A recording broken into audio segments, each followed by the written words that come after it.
নমস্কার বন্ধুরা, welcome back to my channel Puja kitchen with food. তো তোমরা সবাই কেমন আছো? আশা করছি সবাই ভালো আছো, আর আমিও খুব ভালো আছি। তো এখানে দেখো মুসুরির ডাল বেটে নিয়েছি, তার মধ্যে দিয়ে দিচ্ছি আদা, পেঁয়াজ আর রসুনের পেস্ট। তো আদা, পেঁয়াজ, রসুন আমি একসাথে বেটে নিয়েছি। তার মধ্যে দেখো দিয়ে দিলাম স্বাদ মতো চিনি।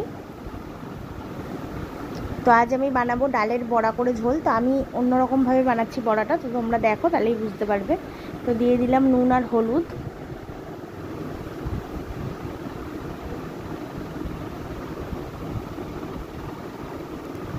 তো দেখো তারপরে দিয়ে দিচ্ছি লঙ্কার গুঁড়ো,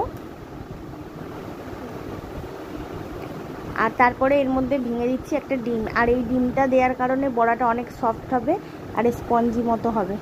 তো তোমাদেরকে বলবো তোমরা অবশ্যই এইভাবে একদিন বানিয়ে দেখো, হেবি সুন্দর লাগে খেতে। তো যারা এইভাবে বানিয়েছো তারা তো জানো যে কেমন লাগে, আর যারা শুধু ডাল বড়া করে ঝোল বানাও তা তাদেরকে বলবো একদিন এরকম ডিম ফাটিয়ে এইভাবে বানিয়ে দেখো। তো দেখো ভালো করে ফেটিয়ে নিচ্ছি ডালটাকে। তো এবার এগুলো বড়ার মতো করে ভেজে নেব, যে যেমনভাবে ভাজবে। মানে কেউ গোল গোলও ভাজতে পারো বা ছোটো ছোটো করেও ভাজতে পারো।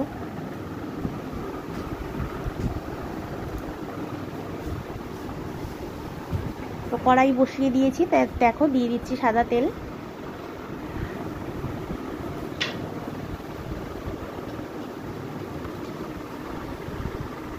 তো আমি এইভাবে বড়াগুলো চ্যাপটা চ্যাপটা করে ভেজে নিচ্ছি, তোমরা তোমাদের মতো শেপ দিয়ে ভেজে নিতে পারো। আর এই বড়াগুলো ফুলবে প্রচণ্ড পরিমাণে, যেহেতু ডিম দেওয়া আছে আর ভেতর একদম নরম হবে। তোমরা বড়া ভাজাও খেতে পারো, দারুণ টেস্ট হয়, যেহেতু পেঁয়াজ রসুনের একটা পেস্টের ফ্লেভার আছে এর মধ্যে, ডিমের আছে, বেশ ভালো লাগে।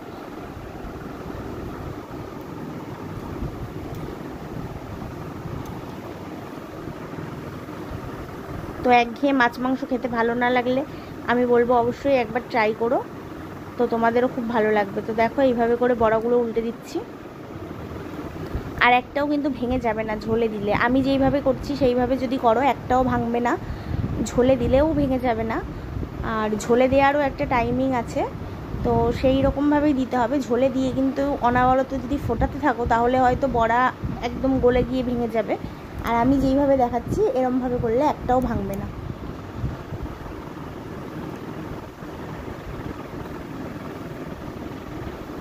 তো বন্ধুরা এই কটা বড়া কিন্তু প্রায় ভাজা হয়ে গেছে, যেহেতু ঝোলে দেবো একদমই লাল লাল করে ভাজবো না। তো এই রকম টাইপ হলেই তুলে নেব। তো এইভাবেই আমি সব কটা বড়া ভেজে নেব।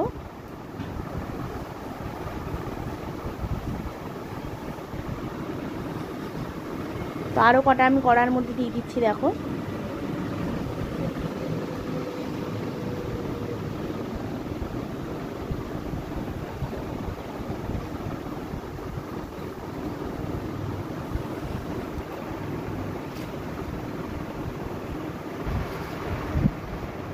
তো যতগুলো ধরলো ততগুলো দিয়ে দিলাম।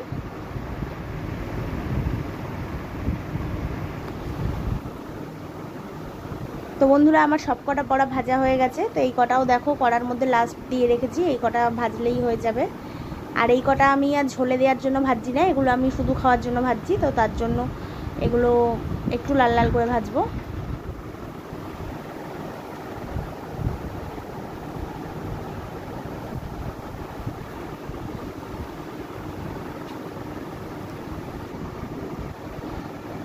তো দেখতেই পেলে সব কটা বড়া ভাজা হয়ে গেছে। এবার কড়াইয়ের তেলটা দেখো একটু পরিষ্কার করে নিয়েছি, কেন কালো কালো অনেক ছিল।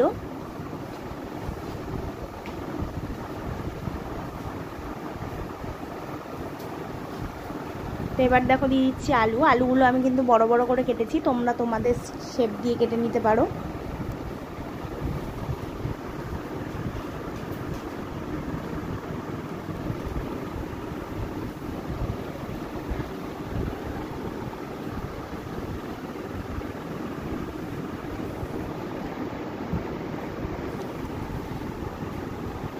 তো আলুগুলোকে একদম লাল লাল করে একটু ভেজে তুলে নেব। তো দেখতেই পাচ্ছ বন্ধুরা আলুগুলো ভাজা হয়ে গেছে, এবার আমি তুলে নিচ্ছি আলুগুলো।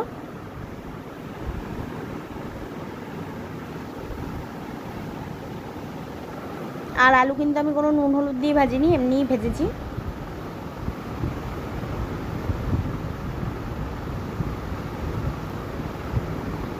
তো এবার ওই তেলে ফোড়ন দিয়ে দিচ্ছি একটুখানি গোটা জিরে। তোমরা চাইলে এখানে তেজপাতা ব্যবহার করতে পারো, আমার তেজপাতার ফ্লেভারটা সব তরকারিতে ভালো লাগে না, তার জন্য আমি দিইনি।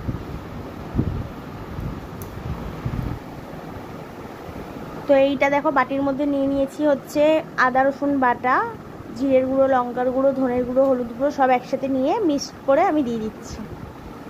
তো বাটিতে নিয়ে ভালো করে মিক্স করে দিয়ে দেবো। তার আগে দিয়ে দিচ্ছি একটা টমেটো কুচি।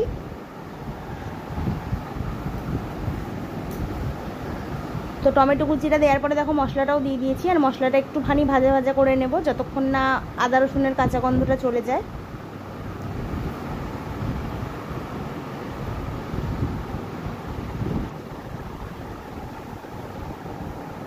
তো দেখো বন্ধুরা বাটিটা ধুয়ে অল্প একটু জল দিয়েছি।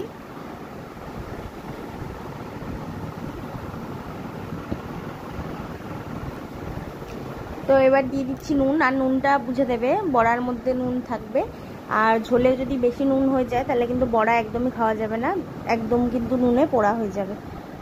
তো সেই বুঝেই নুনটা দেবে। তো তারপরে দেখো মশলাটা ভালো করে কষিয়ে নিয়ে দিয়ে দিচ্ছি আলুগুলো।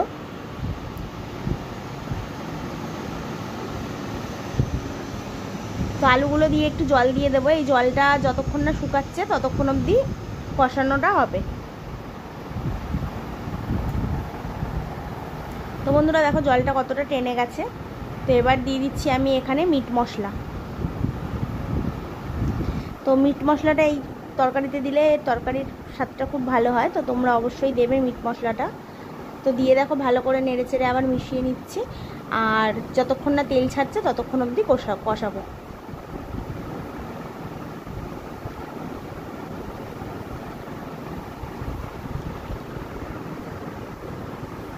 তো বন্ধুরা দেখো তেল ছাড়তে শুরু করে দিয়েছে,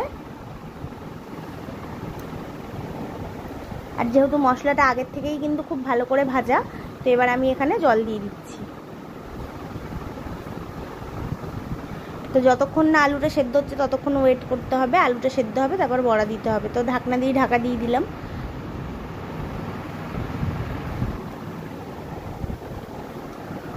তো দেখো ঝোলটা ফুটে গেছে, ঢাকনাটা খুলে দিলাম। আর ঝোলটা দেখে মনে হচ্ছে কতটা পাতলা, আর বড়াগুলো কিন্তু দিলে আমি যতগুলো বড়া হয়েছে এই ঝোলটা তার কাছে কিছুই নয়, বড়াতে কিন্তু প্রচণ্ড পরিমাণে ঝোল টেনে নেয়, তো তোমরা সেই বুঝেই ঝোলটা দেবে।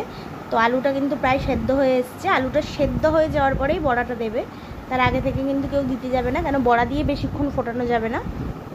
এটা নামিয়ে রাখলে আস্তে আস্তে এমনিই ফুলে যাবে, আর যেহেতু ডিম দেয় এর ভেতরে এমনিই কিন্তু খুব স্পঞ্জি হয়েছে আর খুব নরমও আছে। তো এবার আমি কিন্তু গরম মশলা দিয়ে নামিয়ে নেব। তো তোমাদের যদি ভিডিওটি ভালো লেগে থাকে তো লাইক শেয়ার কমেন্ট করতে ভুলো না, চ্যানেলটিকে সাবস্ক্রাইব করে পাশে থাকা বেল বাটনটি প্রেস করে দিও, যাতে আমি ভিডিও পোস্ট করলে নোটিফিকেশন তোমাদের কাছে পৌঁছে যায়। তো দেখতেই পাচ্ছ কতটা ঝোল ছিল, বড়া দেওয়ার পরে একদম ঝোলটা ঠিক হয়েছে, কিন্তু ঝোল কিন্তু আরও টেনে নেবে নামিয়ে নিলে।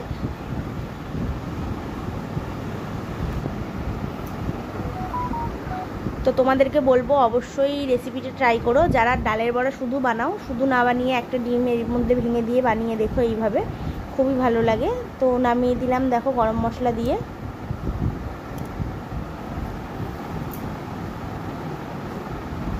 তো গ্যাস বন্ধ করে দিলাম বন্ধুরা। তো কেমন হয়েছে অবশ্যই জানিও, আর অবশ্যই রেসিপিটা বাড়িতে ট্রাই করো। তো দেখা হচ্ছে আবার একটা নতুন ভিডিওর সাথে, ততক্ষণ সবাই সুস্থ থেকো, ভালো থেকো, আর রেসিপিটা অবশ্যই ট্রাই করো।